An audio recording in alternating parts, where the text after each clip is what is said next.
In part 3 of Sarg-57 of the Yoga Vasistha, today we will discuss in detail topics such as time, kala, in the form of the kalpavriksha, wish-fulfilling tree.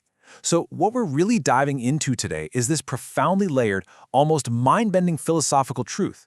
We're going to unpack the exact concepts, the literal meanings, and honestly, the incredible dialogue that unfolded in that ancient royal court. Just imagine you're sitting right there with us. Let's explore this magnificent vision of time together. To truly grasp this, I want you to step right into the setting of that ancient royal court. Listen closely, O Ram, and to all of you seeking wisdom with us in this explainer today, let's focus our minds completely on this one striking metaphor. Time, or kala, isn't just this ticking clock or a passing sequence of moments. No, it's a cosmic, wish-fulfilling tree, a real kalpavriksha. And this brings us to the absolute crux of our discussion.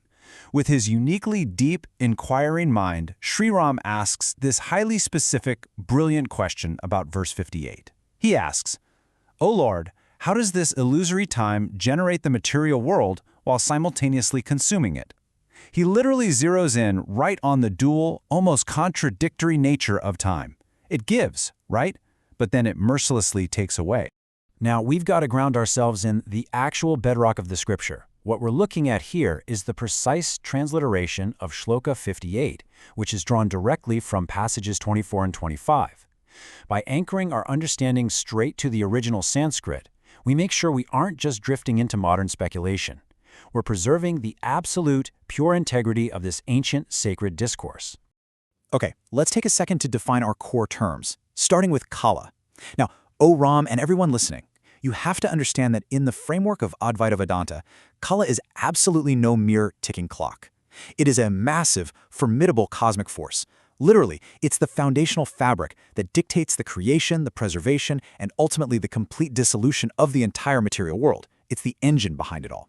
So that naturally brings us to the second half of our primary metaphor, which is the kalpavriksha. Now, in our Vedic tradition, this is a divine, mystical tree that essentially grants any desire you ask of it. But here's the crucial revelation, a real game changer. Just as the kalpavriksha grants your wishes, kala, or time, is the actual mechanism that brings our karmic desires into a temporary physical manifestation.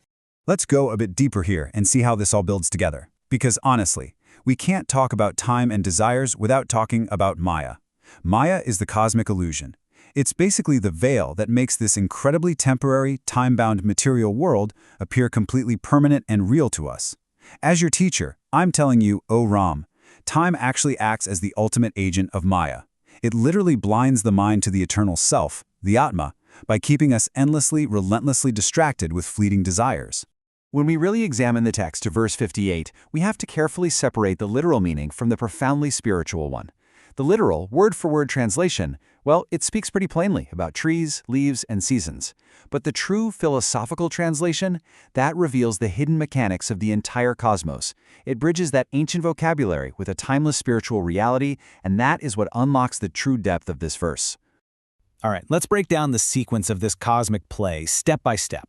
First off, the verse introduces time as the great provider. Second, it points right at the mind, identifying it as the eternal desirer. And finally, it reveals the absolute, inevitable decay of those granted desires. When you lay it out like this, the unadulterated meaning becomes crystal clear. Time acts just like a wish-fulfilling tree. But, and this is a big but, those wishes are entirely bound by the finite nature of time itself.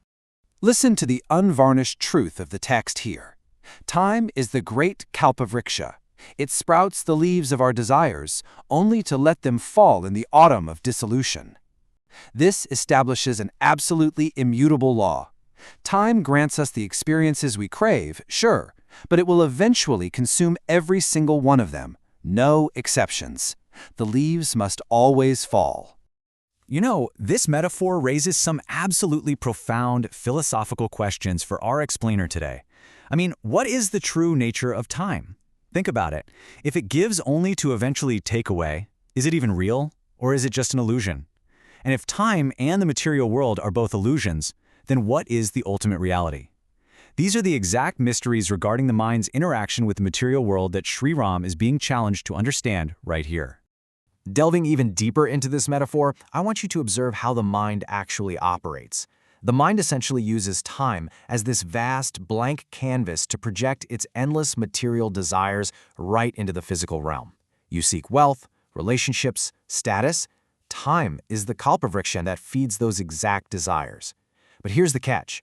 Because the mind's wants are literally endless, the tree just keeps growing, trapping the soul in this relentless, never-ending cycle. Let's actually observe the exact timeline of a worldly desire. So first, a desire arises, usually just in a fleeting moment. Next, the kalpavriksha of time steps in and grants that experience, which, by the way, might span your entire lifetime. But finally, inevitably, comes the dissolution phase. Whether that happens at the end of a life or the end of a cosmic epoch, Kala manifests the desire temporarily, only to dissolve it right back into absolute nothingness. It is just fascinating to see how this ancient wisdom bridges so perfectly with other paradigms. On a spiritual level, verse 58 reveals time as Maya, a total illusion. Interestingly, in modern science, we now understand that time is relative and pliable. It's not absolute at all. And in our practical day-to-day life, well, knowing that time consumes absolutely everything highlights the absolute, crucial necessity for detachment. So, how do we actually apply this profound truth? Let me guide you, O Ram, step by step through this awakening. First, you have to recognize the illusion of time. You need to see the kalpavriksha for what it truly is. Second, cultivate vairagya, that deep, profound detachment from those fleeting desires. And finally, by actively detaching from the illusion, you clear the path to attain atmajnana, true, pure self-knowledge. Let's focus really intently on this concept of vairagya for a second. The absolutely crucial point here is that true peace does not come from getting more and more wishes granted by the tree. That's a trap. True peace comes only through vairagya, the ultimate detachment from the temporary fruits of the kalpavriksha of time. It's the conscious, deliberate rejection of those fleeting gifts that keep you bound to this endless cycle of creation and dissolution. When we draw together the key spiritual conclusions of Canto 57, verse 58, a really rigorous framework emerges. Number 1, the mind is the main driver of all desire. Number 2, the material world is merely the temporary fruit provided by time. And number 3, Atmajnana is the supreme realization that you are not the mind, and you are certainly not the fruit. You are the eternal, untouched observer of it all. And you know, this realization leads us straight to the ultimate spiritual goal, moksha. Moksha is total, absolute liberation from this endless cycle. It's literally stepping entirely out from beneath the shadow of the kalpavriksha. It means escaping time, escaping desire, and escaping Maya, to reside entirely in eternal, non-dual awareness. It is realizing your true, immutable nature that time can never, ever touch. So here is the final philosophical revelation of verse 58. Listen closely, O Ram.